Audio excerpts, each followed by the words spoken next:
Když se řekne středověk, většina lidí si vybaví temné doby plné nemocí, válek a nedostatku. Ale co kdybych vám řekl, že existovala i jiná stránka středověku? Stránka, kde se jedlo na zlatých mísách, pilo se z rytířských pohárů a hodovalo se ve dne i v noci. V tomto videu se podíváme na to, co se opravdu jedlo a pilo ve 14. století. Kdo si mohl dovolit opulentní hostiny a kdo byl rád za kousek chleba a hltť piva. A ano, bude i příběh o tom, jak moc se tehdy pilo. Pozor, spoiler, jakože dost.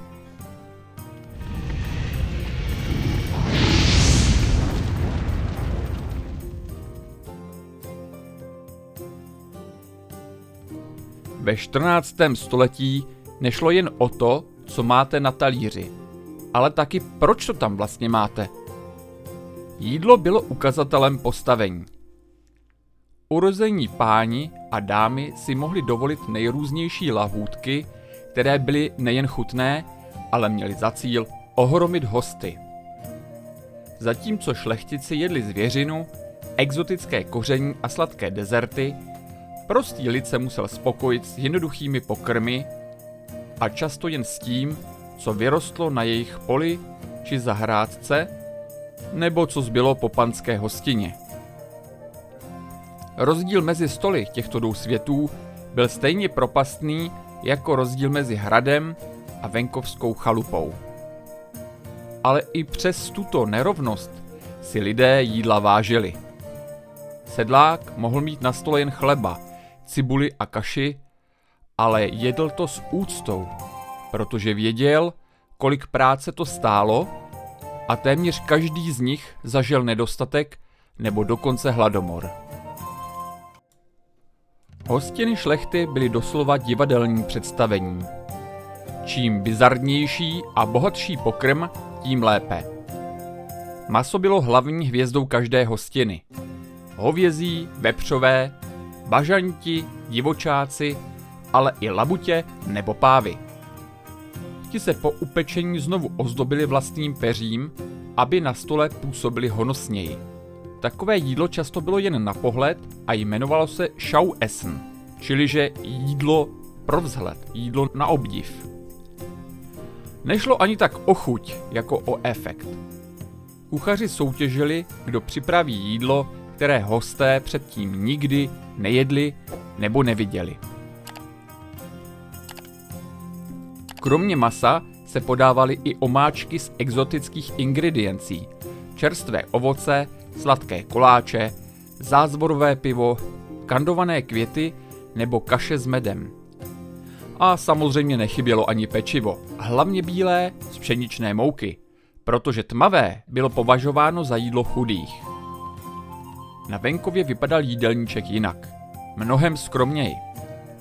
Základem byla obilná kaše, chléb, cibule, česnek, zelí a v lepším případě kousek uzeného masa.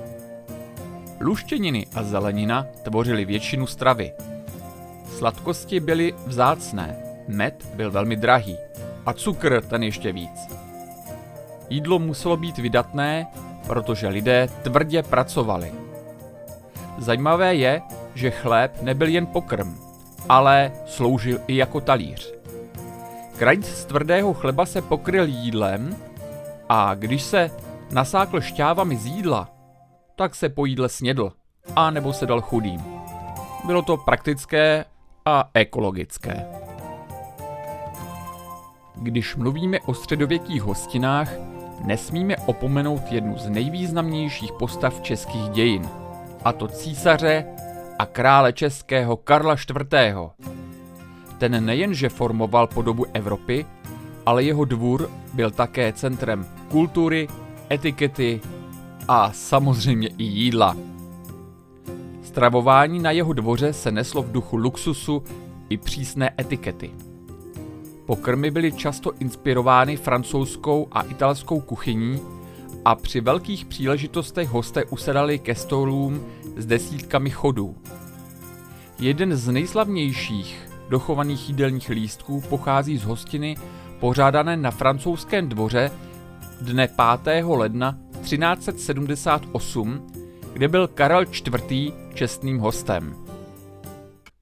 Pojďme se podívat, co měl na stole 5. ledna roku 1378. Jako oběd první chod byla polévka na německý způsob s mandlemi.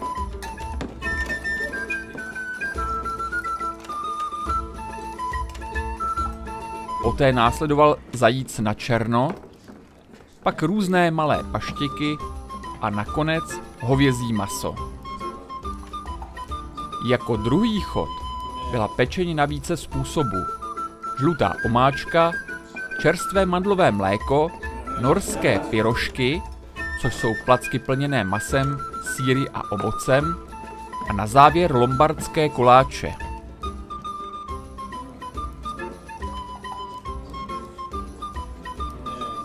A aby se hosté nenudili, pak přišel na řadu mezichod.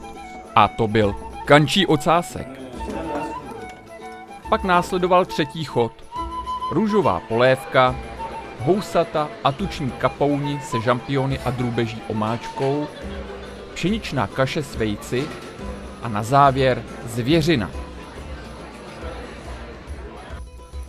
A aby hosté po té dietě nevyhládli, následoval další mezichod.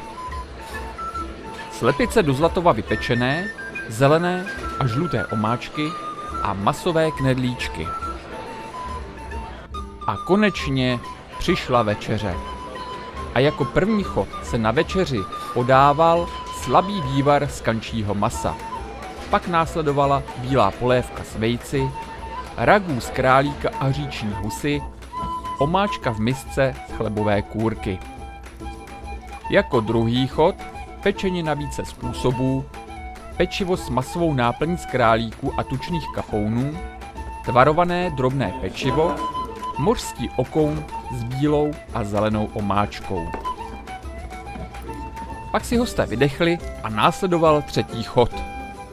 Zelené a žluté palačinky, sladké koláče a drobné pečivo, jemná zelená omáčka a housátka v kořeněné omáčce, takzvaná šalše. A na závěr, aby si hosté zakousli a trošku se došťouchli, přišly na stůl ořechy, slazené hrušky, zelená jablka, pamlsky a pokroutky.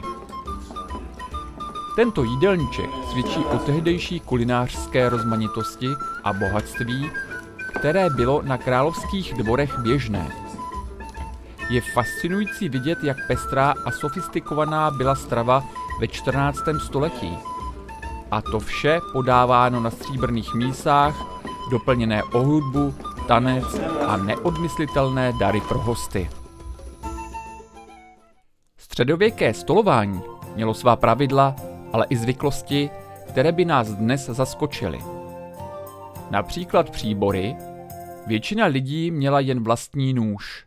Lžíce byla sdílená a vidlička se v Evropě začala prosazovat až mnohem později a dlouho byla považována za nečistou a církví za dokonce ďábelskou.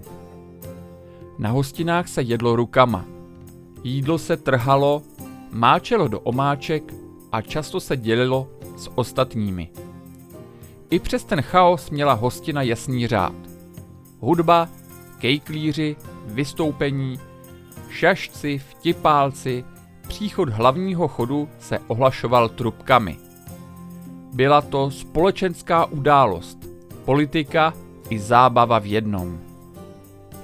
Voda byla často kontaminována a riziková, zvlášť ve městech. Proto se pilo, co bylo bezpečné, a to znamenalo kvašené nápoje. Pivo bylo každodenní záležitostí, ale nešlo o dnešní ležák. Bylo slabší, tmavší, kalnější, někdy naopak husté tak, že se jedlo lžící a pilo se či žralo. Vždy, všude a všichni. Děti nevyjímaje. Šlechta si dopřávala i víno, dovážené z jihu Evropy. Bylo drahé, takže patřilo mezi symboly prestiže. Mniši pak vyráběli medovinu, která byla silná, sladká a velmi oblíbená. Pálenky se vyskytovaly jen zřídka. Destilace byla teprve v začátcích a častěji se začaly objevovat s počátkem 15. století a říkalo se jim zžené víno. Pít se muselo a hodně. Při práci, po práci, při oslavách, pohřbech, svatbách i jen tak na chuť.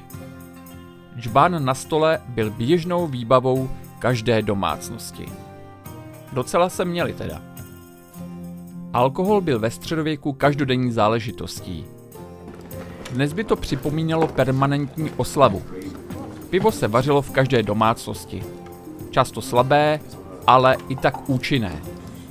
Většina obyvatel vypila i několik litrů denně. Šenky byly centrem společenského dění a taky zároveň informačním centrem. Samozřejmě opilost byla zcela běžná a přestože církev občas proti nadměrnému pití kázala, farář často seděl v čele stolu a vedl celou piatiku. Pokud to někdo přehnal, tak ho přátelé prostě dotáhli domů, a nebo zůstal spát pod stolem či na ulici. Středověké hostiny nebyly jen o jídle. Byly to představení, politika, prestiž. Ukazovali to, kdo jste. A alkohol? Ten jako dnes stmeloval společnost. Nahradil nebezpečnou vodu a zpříjemňoval i tak těžký den. Každé jídlo, i to skromné, mělo svou hodnotu. Každý hled piva byl důvodem ke společnému rozhovoru. A to možná není tak daleko od dnešního světa. Zajímá vás, co se dělo ve středověkých ložnicích? Jak se řešila hygiena? Nebo jaké byly středověké tresty? Či jak se těžilo stříbro ve středověku? Podívejte se na další videa na mém kanále a nezapomeňte dát odběr. A hlavně pijte s mírou. A když není míra v dosahu, tak aspoň s někým jiným. Sami totiž pijou jenom alkoholici.